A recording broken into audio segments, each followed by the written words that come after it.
Hello, adventurers. We're back for another RPG Horror Stories. I'm Jason Portizo. Josie Diaz is here. Hello. And reading the story today, I got Jim Crocker. Hey, everybody. Jim, what do you got for us today? We were just discussing how we do a range of different horror stories on here that kind of go from the relatively innocuous with the happy ending to this is a horrible social problem that goes way beyond D&D and everyone is miserable sort of thing. This falls squarely in the someone taking the game way too seriously mold.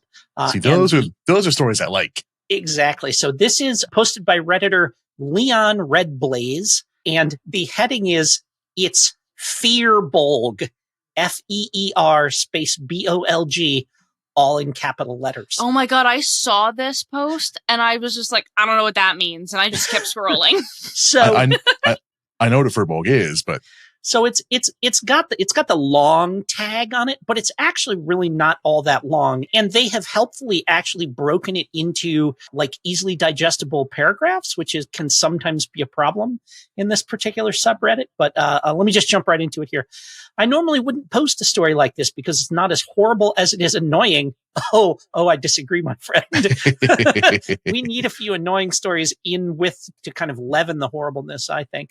But I felt it was such a good example of the absolute worst type of a certain player that I had to post it. I go to a D&D club at my college and we have a loose way of playing. Every DM plays various one-shots that sometimes tie into a greater world and lore. Players can go to any DM they like, which means when you sit at a table, you could end up playing with anyone. The downside being you have to play the session through to the end with those at the table. Guys, see where this is going already. No. One time, I sat down with a guy that I would later realize was a huge pest of a person. As always with these one-shots, everyone introduces their characters so the DM and other players can get a feel for what we're playing. For this, I played my FEER-bolg druid, and as soon as I said those words, the guy I was sitting next to goes, "It's FEER-bolg." Huh? It was probably the most aggressive correction I've ever heard for a simple vowel sound difference. Yeah, like, what the fuck? For those confused, fir, as in the tree, is said fur, F-U-R. Fur, as in FEER-bolg. In lore, is pronounced fear, apparently. Something that is an easy mistake to make, especially when you have only read about FEER-bolgs in books and things, and like not ever heard the word said, right? Like, and I'm just going to do a little digression here. As a comic book reading kid, there were more words like omnipotent and stuff like that I read in like Fantastic Four comics that I'd only read and didn't know how to pronounce. And so like D&D, that seems like the kind of thing you'd run into a lot. Oh, I learned a lot of Latin from playing Magic. Sure. Oh yeah. Yeah, of course. Yeah. Yeah. That makes sense. A lot of the earlier cards were based on just random Latin words thrown together. So for one to know an exact pronunciation, you'd have to look it up, and to correct someone on how to pronounce the name of a non-existent fantasy race is silly at best. But of course, it gets worse. As I said FEER-bolg, another time out of habit, trying to correct myself, and he interrupted me again with fear. Eventually, I said it and fumbled through the rest of my introduction, trying to let the others introduce their characters. He was up next, and what do you know? He's playing a young dragon. Yes, a dragon. He explains to the party that his dragon is actually just a reflavored dragonborn, using some draconic sorcery abilities and a dragonborn's subrace abilities to emulate being a real dragon. Never mind the logistics of an adventuring guild hiring a dragon, or the fact that it's a quadruped. In fact, I asked at least the former questioning character as my, mind the pun, spacey Circle of Stars druid. Okay, well, that's a point against you. No, stop. I love that. That was my original poster friend. All right. I was curious why a silver dragon wanted to join regular adventurers. The response for his character was an immediate, mind your own business. That was very much not the... No. Okay, we kill him. He's dead. Yep. Make a new character. That was very much not the kind of reaction you would expect from a silver dragon.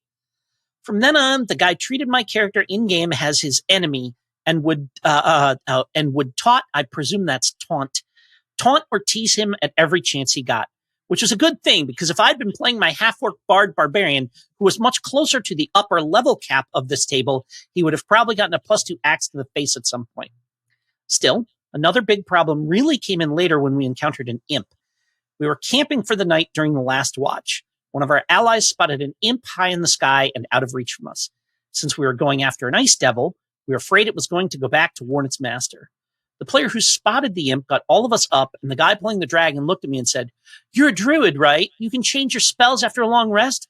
Grab it with Earthbind." I told him that I don't have Earthbind and that all my spells were set for specific reasons related to the character's fighting style and personality. Plus, my character just got up and would have no idea that he needed to prepare Earthbind in the first place. Mm-hmm. Still, when I thought that was the end of the conversation, he grumpily added, "Do you really need Goodberry, though?" How about you focus on your character, okay? You're a shitty little silver dragon. First of all, metagaming. But go on. I turned and gave him a sharp glare for two reasons. One, I just said he wouldn't know he would need to prepare Earthbind. And two, the player would have had to read my phone over my shoulder as I looked at my spell list to know I had Goodberry since I hadn't cast it yet and keep my character sheets on my phone. Of course, I wasn't the only one who got this treatment, as he made comments on how good or bad everyone's spells were when they cast them, or lamented when he learned no one had certain meta spells that absolutely everyone needed to learn if they wanted to be a certain spellcaster class. In the end, I was glad to be rid of the dragon by the end of the session. But it'll always be a big stain on what is an almost perfect experience with a really good club. Jesus Christ. And like the true joy comes in reading the comments and people talking about like the appropriate reaction to this, which is like, next long rest, memorize nothing but Goodberry for your entire spell list. Like upcast Goodberry. Yeah. So that you can I just like I tend to be like a little bit on the aggressive side as a person. And if somebody would just show up at the table I was like, I'm going to cause problems on purpose. I'm going to, out of character, make your life hell for just being a dick. Like, and here's the other thing is that pronunciations of fantasy names. I know, fucking, right? Right. Like when people try to correct Latin pronunciations, it's like, hey, fuckface, it's a dead language. Like, you don't know if you're pronouncing it any more correctly than I do.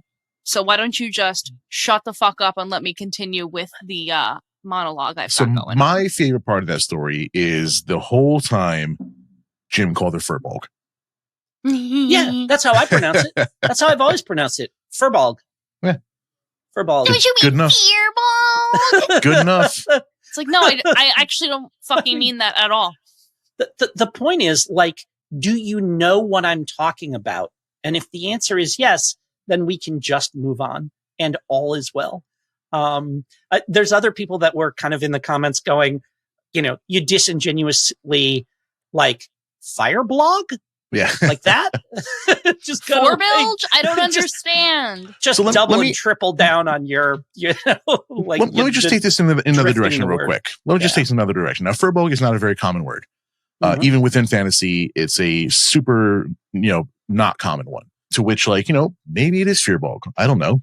Well, and someone who like actually speaks Gaelic dropped into the comments to say something to the effect of like, well, technically it's something like FEER-bolg or something like that, and that like to pronounce it like no kidding correctly, it would sound really weird to kind of speakers of standard English, and that even the quote unquote correct pronunciation is like a transliteration of it, kind of like it's like trying to take a word in Mandarin and render it in English. So, and like throwing in a word from like another language in with your English, like to put the correct pronunciation on just that word within the context of your English sentence sounds uncomfortable. So, but the direction I'm bringing this in is like, what if it was a more well-known word and someone came to the table and said, are you going to finish that croissant? I'm thinking more like if it's just flat out wrong, or like a word that we all understand and everyone kind of agrees on how it's pronounced. Say like, no, they insist on calling demons demons, and like because demon, that feels like a name, right? And like, anyway, he's not here to defend himself, but I was editing an episode and Greg said the word Minotaur. And I had to go back and listen to it 7 more times to understand that he was talking about Minotaurs. And, I think Minotaur is actually the correct pronunciation, but it still feels wrong. Not in the 1,000 times I've heard it said. So, a Minotaur is a like a bull man that's under 18, right? That's Yep. It's just just a little bit of a web browser that gets you to the dark web. That's Minitor. And this is interesting because this is one of the other things that we see a lot in both DM Academy and RPG Horror Stories is a lot of posts that say English is not my first language, so ... And this is one of those areas where, like, if the language you've spoken your entire life emphasizes syllables in different ways and stuff like that, people may quote unquote mispronounce those words because, again, they're like saying them in the way that they understand them. And you want to be very careful about, like, you know, getting too aggressive about correcting people for saying words the way that they would expect them to be. Yeah, it's just pronounced. A really shitty gatekeeping thing to do. Yes, gatekeeping is, I think, is exactly the right way to phrase that, Josie. Thank you. Yeah, for sure. Yeah. Like, the kitchen busts my balls about how I pronounce the word butter, but... Well, you deserve that one. It's butter. It's not. It's butter.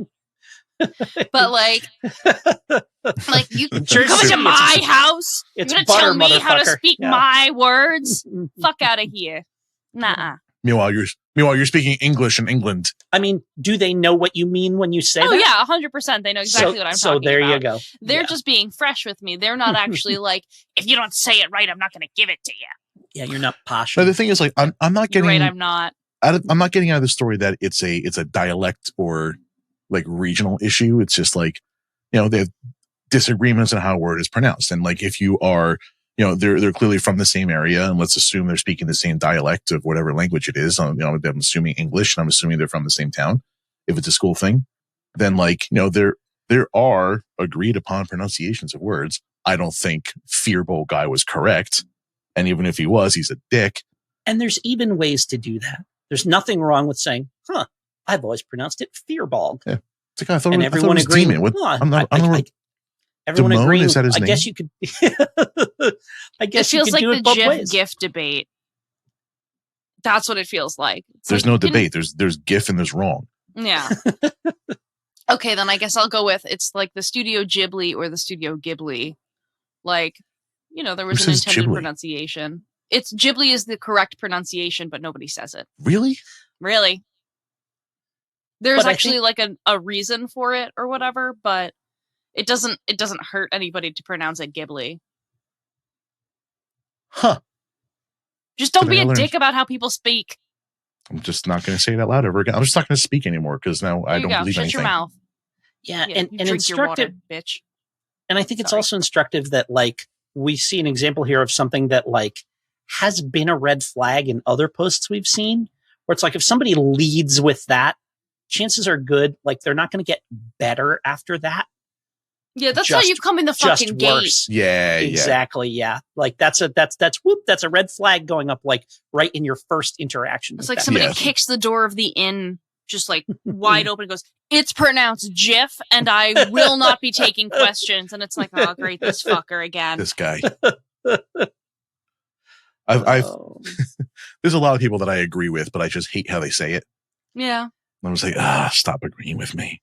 Yes, and you know, and like my favorite answer was, you know, if you think that's bad, just wait till someone plays a drow.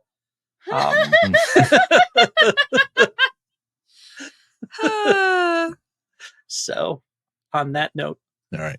Well, how do you pronounce that this episode's finished? Sayonara, bitches. How was that? Episode's finished. It pronounced finished. Yes, it's finished. Nosotros estamos finito. Yeah, sure. All right. We'll do more of these. Actually, I think you have another horror story coming out tomorrow because I was supposed to put it out last week and it sat there half edited for like an extra week. So I'm going to put that out. Our release schedule, something of a horror story all on its own. Listen, I was dealing with some stuff and Moving is hard. Being I had abroad things to is tend hard. to. It's all true. Yeah. No, I can't blame moving anymore. I can blame, some family tragedies, but that's neither here nor there. But we're back. I'm going to go ahead and blame one. Greg. Yeah. Since he's not here to defend himself. Oh, yeah. Good call. It's exactly what we do. People who can't defend themselves. So, okay, bye, fuck you, Greg. Bye. Bye. Thank you for listening to Curmudgeons and Dragons. Please share this with your favorite adventurers. Leave a review on Apple and follow us on social media. All links can be found at curmudgeonsanddragons.com. Practice safe adventuring, my friends.